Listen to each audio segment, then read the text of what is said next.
Pharisees and some of the scribes gathered together to him, having come from Jerusalem. Now when they saw some of his disciples eating bread with defiled, that is, unwashed hands, they found fault. For the Pharisees and all the Jews don't eat unless they wash their hands and forearms, holding to the tradition of the elders. They don't eat when they come from the marketplace unless they bathe themselves, and there are many other things which they have received to hold to, washings of cups, pitchers, bronze vessels, and couches. The Pharisees and the scribes asked him, "Why don't your disciples walk according to the tradition of the elders, but eat their bread with unwashed hands?" He answered them, "Well did Isaiah prophesy of you hypocrites, as it is written, 'This people honors me with their lips, but their heart is far from me. But they worship me in vain, teaching as doctrines the commandments of men. For you set aside the commandment of God and hold tightly to the tradition of men, the washing of pitchers and cups, and you do many other such things." He said to them, "Full well do you reject the commandment of God, that you may keep your tradition. For Moses said, 'Honor your father and your mother,' and he who speaks evil of father or mother, let him be put to death. But you say, if a man tells his father or mother, 'Whatever profit you might have received from me is korban,' that is to say, given to God, then you no longer allow him to do anything for his father or his mother, making void the word of God by your tradition which you have handed down. You do many things like this." He called the multitude to himself and said to them, "Hear me, all of you, and understand. There is nothing from outside of the man that going into him can defile him, but the things which proceed out of the man are those that defile the man. If anyone has ears to hear, let him hear." When he entered into the house away from the multitude, his disciples asked him about the parable. He said to them, "Are you also without understanding? Don't you perceive that whatever goes into the man from outside can't defile him, because it doesn't go into his heart, but into his stomach, then into the latrine, making all foods clean?" He said, "That which proceeds out of the man, that defiles the man. For from within, out of the hearts of men, proceed evil thoughts, adulteries, sexual sins, murders, thefts, covetings, wickedness, deceit, lustful desires, an evil eye, blasphemy, pride, and foolishness. All these evil things come from within and defile the man." From there he arose and went away into the borders of Tyre and Sidon. He entered into a house and didn't want anyone to know it, but he couldn't escape notice. For a woman whose little daughter had an unclean spirit, having heard of him, came and fell down at his feet. Now the woman was a Greek, a Syrophoenician by race. She begged him that he would cast the demon out of her daughter. But Jesus said to her, "Let the children be filled first, for it is not appropriate to take the children's bread and throw it to the dogs." But she answered him, "Yes, Lord. Yet even the dogs under the table eat the children's crumbs." He said to her, "For saying this, go your way. The demon has gone out of your daughter." She went away to her house and found the child having been laid on the bed, with the demon gone out. Again he departed from the borders of Tyre and Sidon and came to the Sea of Galilee, through the middle of the region of Decapolis. They brought to him one who was deaf and had an impediment in his speech. They begged him to lay his hands on him. He took him aside from the multitude privately and put his fingers into his ears, and he spat and touched his tongue. Looking up to heaven, he sighed and said to him, "Ephphatha," that is, "be opened." Immediately his ears were opened, and the impediment of his tongue was released, and he spoke clearly. He commanded them that they should tell no one, but the more he commanded them, so much the more widely they proclaimed it. They were astonished beyond measure, saying, "He has done all things well. He makes even the deaf hear and the mute speak." In those days there was a very great multitude, and they had nothing to eat. Jesus called his disciples to himself and said to them, "I have compassion on the multitude, because they have stayed with me now 3 days and have nothing to eat. If I send them away fasting to their home, they will faint on the way, for some of them have come a long way." His disciples answered him, "From where could one satisfy these people with bread here in a deserted place?" He asked them, "How many loaves do you have?" They said, 7.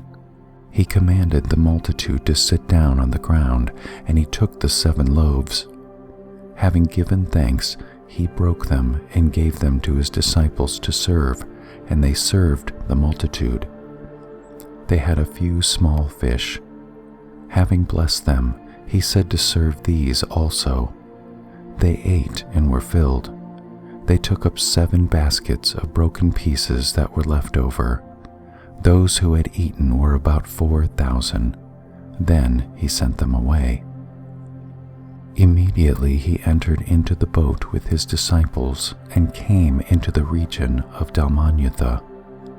The Pharisees came out and began to question him, seeking from him a sign from heaven and testing him. He sighed deeply in his spirit and said, "Why does this generation seek a sign? Most certainly I tell you, no sign will be given to this generation." He left them, and again entering into the boat, departed to the other side. They forgot to take bread, and they didn't have more than 1 loaf in the boat with them. He warned them, saying, "Take heed, beware of the yeast of the Pharisees and the yeast of Herod." They reasoned with one another, saying, "It's because we have no bread." Jesus, perceiving it, said to them, "Why do you reason that it's because you have no bread? Don't you perceive yet, neither understand? Is your heart still hardened? Having eyes, don't you see? Having ears, don't you hear? Don't you remember? When I broke the 5 loaves among the 5,000, how many baskets full of broken pieces did you take up?" They told him, 12.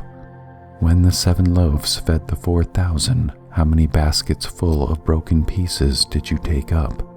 They told him, 7. He asked them, "Don't you understand yet?" He came to Bethsaida. They brought a blind man to him and begged him to touch him. He took hold of the blind man by the hand and brought him out of the village. When he had spat on his eyes and laid his hands on him, he asked him if he saw anything. He looked up and said, "I see men, for I see them like trees walking." Then again he laid his hands on his eyes. He looked intently and was restored and saw everyone clearly. He sent him away to his house, saying, "Don't enter into the village, nor tell anyone in the village." Jesus went out with his disciples into the villages of Caesarea Philippi. On the way he asked his disciples, "Who do men say that I am?" They told him, "John the Baptizer, and others say Elijah, but others, one of the prophets." He said to them, "But who do you say that I am?" Peter answered, "You are the Christ." He commanded them that they should tell no one about him. he began to teach them that the Son of Man must suffer many things and be rejected by the elders, the chief priests, and the scribes, and be killed, and after 3 days rise again.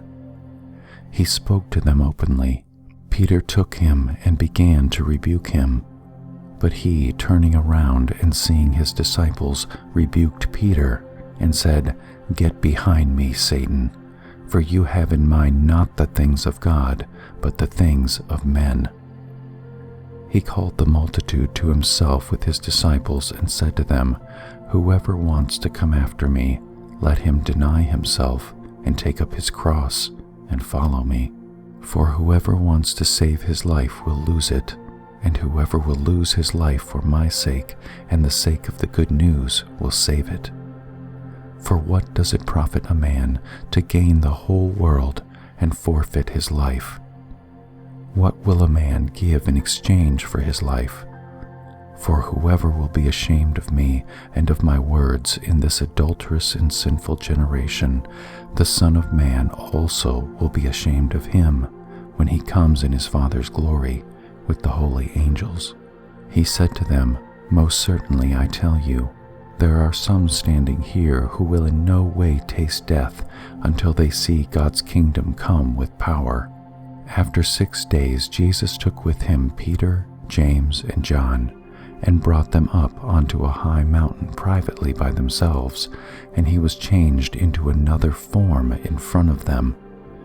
His clothing became glistening, exceedingly white, like snow, such as no launderer on earth can whiten them. Elijah and Moses appeared to them, and they were talking with Jesus. Peter answered Jesus, "Rabbi, it is good for us to be here. Let's make 3 tents, one for you, one for Moses, and one for Elijah." For he didn't know what to say, for they were very afraid. A cloud came, overshadowing them, and a voice came out of the cloud, "This is my beloved Son. Listen to him." Suddenly looking around, they saw no one with them anymore except Jesus only. As they were coming down from the mountain, he commanded them that they should tell no one what things they had seen until after the Son of Man had risen from the dead. They kept this saying to themselves, questioning what the rising from the dead meant. They asked him, saying, "Why do scribes say that Elijah must come first?" He said to them, "Elijah indeed comes first and restores all things. How is it written about the Son of Man that he should suffer many things and be despised? But I tell you that Elijah has come, and they have also done to him whatever they wanted to, even as it is written about him." Coming to the disciples, he saw a great multitude around them, and scribes questioning them. Immediately all the multitude, when they saw him, were greatly amazed, and running to him, greeted him. He asked the scribes, "What are you asking them?" One of the multitude answered, "Teacher, I brought you to my son, who has a mute spirit, and wherever it seizes him, it throws him down, and he foams at the mouth, and grinds his teeth, and wastes away. I asked your disciples to cast it out, and they weren't able." He answered him, "Unbelieving generation, how long shall I be with you? How long shall I bear with you? Bring him to me." They brought him to him, and when he saw him, immediately the spirit convulsed him, and he fell on the ground, wallowing and foaming at the mouth. He asked his father, "How long has it been since this has come to him?" He said, "From childhood. Often it has cast him both into the fire and into the water to destroy him. But if you can do anything, have compassion on us and help us." Jesus said to him, "If you can believe, all things are possible to him who believes." Immediately the father of the child cried out with tears, "I believe, help my unbelief." When Jesus saw that a multitude came running together, he rebuked the unclean spirit, saying to him, "You mute and deaf spirit, I command you, come out of him and never enter him again." After crying out and convulsing him greatly, it came out of him. The boy became like one dead, so much that most of them said, "He is dead." But Jesus took him by the hand and raised him up, and he arose. When he had come into the house, his disciples asked him privately, "Why couldn't we cast it out?" And he said to them, "This kind can come out by nothing except by prayer and fasting." They went out from there and passed through Galilee. He didn't want anyone to know it, for he was teaching his disciples and said to them, "The Son of Man is being handed over to the hands of men, and they will kill him. And when he is killed, on the third day he will rise again." But they didn't understand the saying and were afraid to ask him. He came to Capernaum, and when he was in the house he asked them, "What were you arguing among yourselves along the way?" But they were silent, for they had disputed with one another on the way about who was the greatest. He sat down and called the 12, and he said to them, "If any man wants to be first, he shall be last of all and servant of all." He took a child and set him in the middle of them.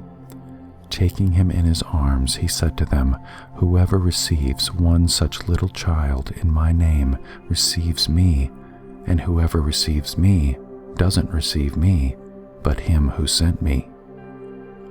John said to him, "Teacher, we saw someone who doesn't follow us casting out demons in your name, and we forbade him because he doesn't follow us." But Jesus said, "Don't forbid him, for there is no one who will do a mighty work in my name and be able quickly to speak evil of me.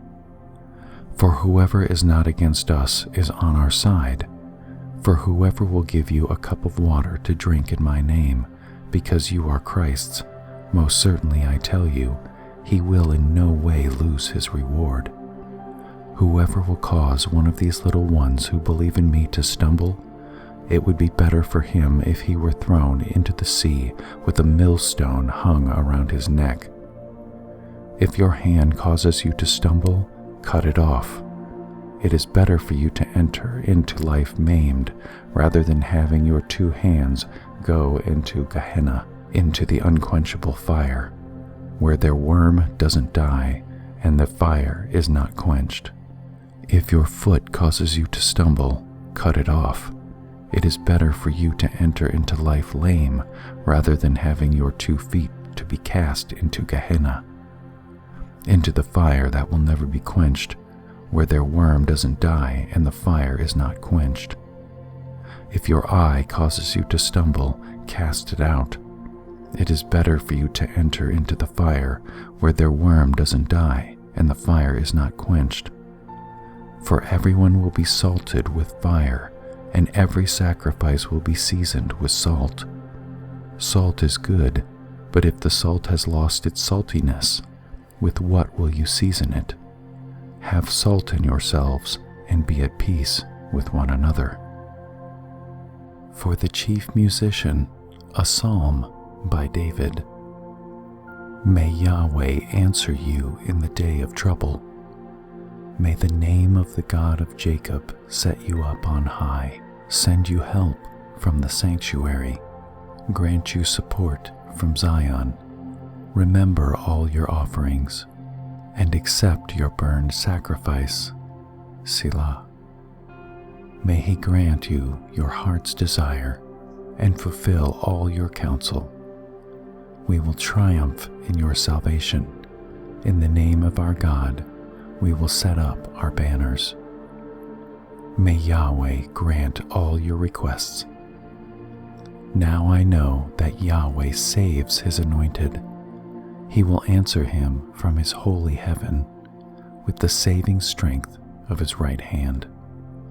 Some trust in chariots and some in horses, but we trust in the name of Yahweh our God. They are bowed down and fallen, but we rise up and stand upright.